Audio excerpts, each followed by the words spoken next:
منافقین نے آپ پر ایک جھوٹا الزام لگا دیا جس سے مدینہ منورہ کا ماحول متاثر ہو گیا تھا، لیکن اللہ تعالیٰ نے قرآن مجید کی آیات نازل فرما کر حضرت عائشہ کی براءت اور پاک دامنی کا اعلان فرمایا۔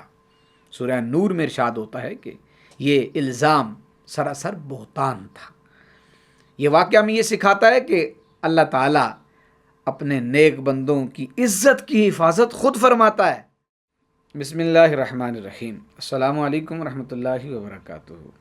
سلسلہ آپ کے مسائل اور ان کے حل میں ایک انتہائی شاندار اور اہم شخصیت ام المومنین حضرت عائشہ الصدیقہ رضی اللہ تعالیٰ عنہ کے عنوان کے ساتھ حاضر ہوں۔ اس میں جو ڈیٹیل ہے وہ ان کے علم، تقوی اور سچائی کی روشن مثال، اس عنوان سے کچھ بات کرنا چاہتا ہوں۔ ایک ایک لمحے کے لیے توجہ کا طالب ہوں۔ محترم ناظرین، اسلام کی تاریخ میں بعض شخصیات ایسی ہیں جنہوں نے نہ صرف اپنے زمانے کو متاثر کیا بلکہ آنے والی نسلوں کے لیے بھی علم، کردار اور تقوی کی مثال چھوڑی۔ انہی عظیم شخصیات میں ایک بلند مقام شخصیت ام المومنین حضرت عائشہ صدیقہ رضی اللہ تعالی عنہا ہیں۔ حضرت عائشہ صرف رسول اللہ صلی اللہ علیہ وسلم کی زوجہ محترمہ ہی نہیں تھیں بلکہ اسلامی علم، فقہ اور حدیث کی ایک بڑی معلمہ بھی تھی۔ آپ رضی اللہ تعالی عنہا کی شخصیت علم، ذہانت اور دیانت کا حسین امتزاج تھی۔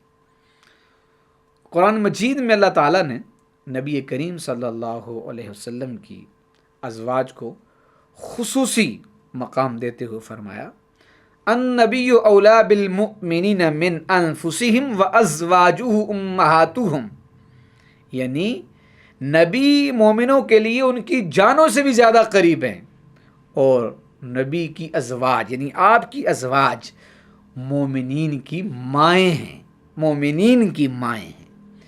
اس آیت کے مطابق حضرت عائشہ کو ام المومنین کا مقام حاصل ہے، یعنی وہ تمام مسلمانوں کی روحانی ماں ہیں۔ حضرت عائشہ کا تعلق ایک عظیم گھرانے سے تھا۔ آپ کے والد حضرت ابوبکر صدیق رضی اللہ تعالیٰ عنہ اسلام کے پہلے خلیفہ اور رسول اللہ صلی اللہ علیہ وسلم کے سب سے قریبی ساتھی تھے۔ اسی پاکیزہ ماحول میں حضرت عائشہ کی تربیت ہوئی۔ رسول اللہ صلی اللہ علیہ وسلم کو حضرت عائشہ سے خصوصی محبت تھی۔ ایک موقع پر صحابہ کرام نے عرض کیا، یا رسول اللہ، آپ کو لوگوں میں سب سے زیادہ محبوب کون ہے؟ تو پتہ آپ صلی اللہ علیہ وسلم نے کیا ارشاد فرمایا؟ آپ نے فرمایا عائشہ۔ پھر پوچھا گیا اور مردوں میں، یعنی مردوں میں زیادہ محبوب کون ہے؟ تو رسول اللہ صلی اللہ علیہ وسلم نے فرمایا ان کے والد ابو بکر۔ یہ حدیث ہمیں بتاتی ہے کہ حضرت عائشہ رسول اللہ صلی اللہ علیہ وسلم کے نزدیک کتنی محبوب اور معزز تھی۔ یاد رہے، حضرت عائشہ کی سب سے بڑی خصوصیت ان کا علم اور حافظہ تھا۔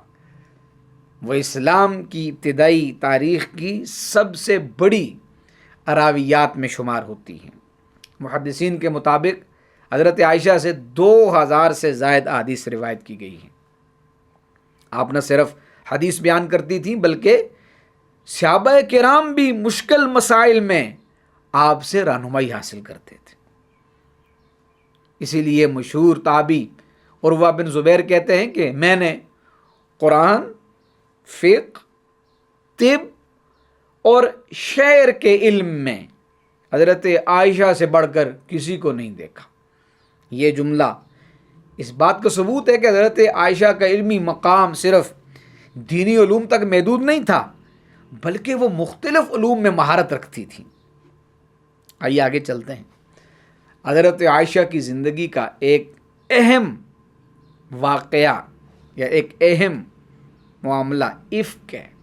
منافقین نے آپ پر ایک جھوٹا الزام لگا دیا جس سے مدینہ منورہ کا ماحول متاثر ہو گیا تھا، لیکن اللہ تعالیٰ نے قرآن مجید کی آیات نازل فرما کر حضرت عائشہ کی برات اور پاک دامنی کا اعلان فرمایا۔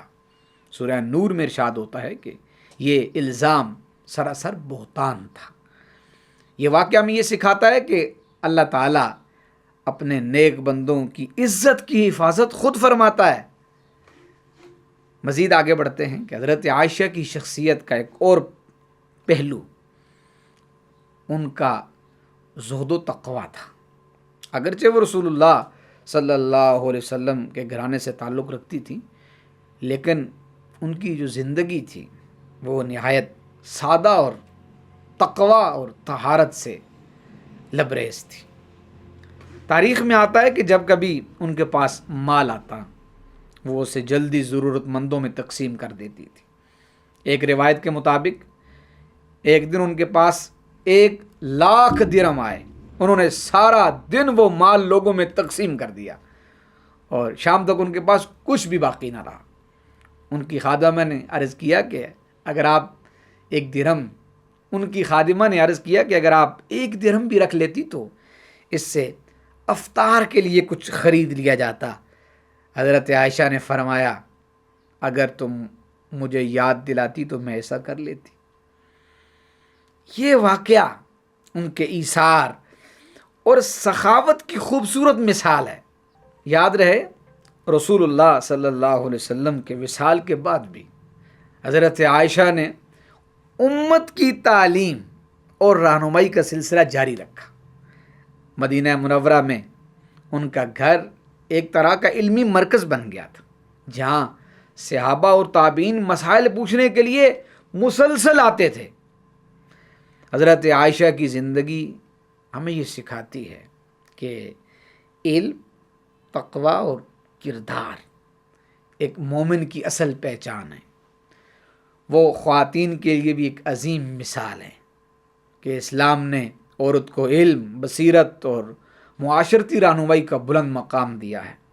اگر ہم حضرت عائشہ کی زندگی سے سبق لیں تو ہمیں یہ سمجھ آتا ہے کہ اسلام کا اصل پیغام علم، اخلاق اور سچائی ہے۔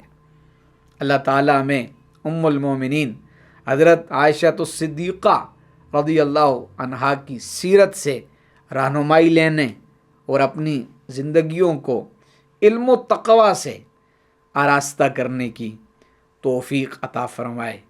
السلام علیکم ورحمۃ اللہ وبرکاتہ۔